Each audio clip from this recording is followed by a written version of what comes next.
Hi everybody, it's Marc Laurenson here, and this is the final episode of the South Node through the Sign series. And in this episode, episode number 12, of course, we're going to be looking at the South Node in the sign of Pisces. So when you think about the South Node in Pisces, what I've gathered through my experience is it actually goes down quite extreme roads. And one of those roads is people who bring in an emotion memory with an acute sensitivity to life, almost to the point of being emotionally overwhelmed by what's happening around them, and probably a memory of sorts where this was heightened in the past. Now, the other road, and I find the other road is actually more common, is the exact opposite. A feeling of a complete dissociation from life, a disconnection of sorts, a complete cut-off, almost like a complete loss of self or loss of identity, a feeling of numbness that comes in with them, almost like a protection, a protective mechanism that they've had to put up to cope with a situation or a circumstance that they might have experienced in a past life context. Now, this is going to be evident. It's going to be more specific by where Neptune is in the chart. And I'm a modern astrologer, so I put more attention on Neptune being the ruler of Pisces. But you can also have a look at where Jupiter is as well, because Jupiter, of course, is a traditional ruler. So the house that the South Node is in is going to give you the specifics, of course, the terrain, the arena. And where Neptune is, and secondary where Jupiter is going to give you an extension of an understanding of where this energy is linked to. And then, of course, you're going to be looking at any planets that are in aspect to the node itself, and also to the ruler of the node, to give you the storyline around which one this could have actually gone down. Sometimes there is a mixture of both.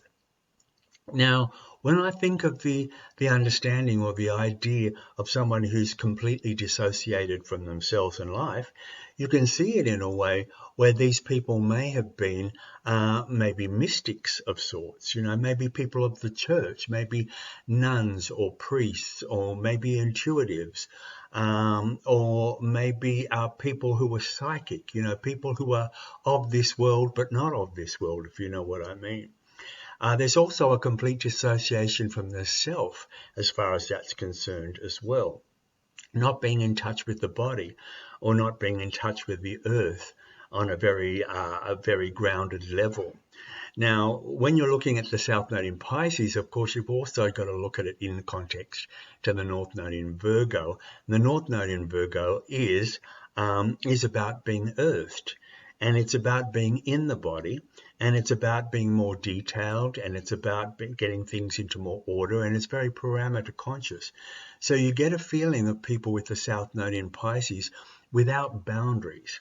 And when you think of without boundaries, you think of people who are very vulnerable in a past life.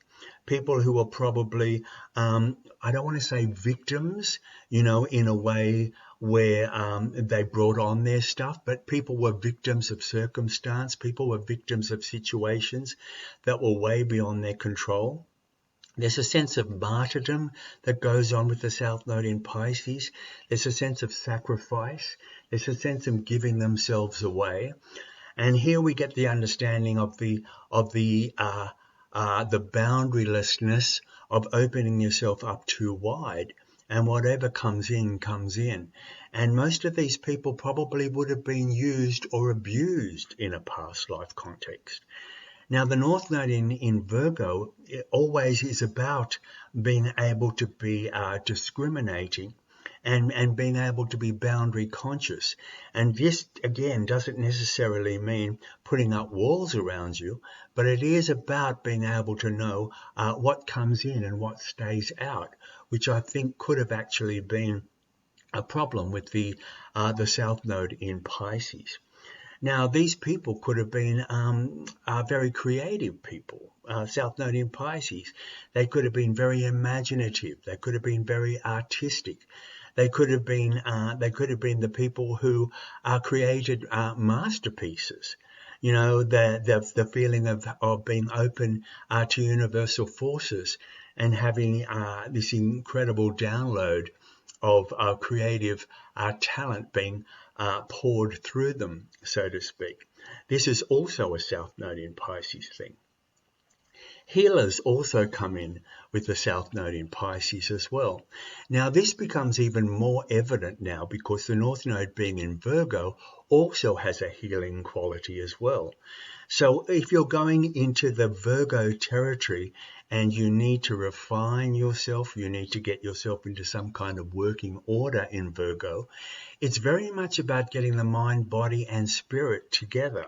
This is the way the South Node in Pisces can actually heal, by coming into the Virgo area and becoming, putting everything that it knows intuitively and everything that it knows on a soul level into some kind of hands-on working, practical, methodical, technical order.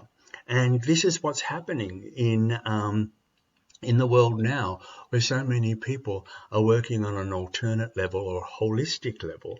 And this is how the South Node in Pisces can do a lot of healing, by getting involved with the North Node in Virgo in that way, where you can really roll up your sleeves and do the work that's involved, but still at the same time use the soul and the spirit and the sensitivity and the love and the compassion that the South Node in Pisces still brings in.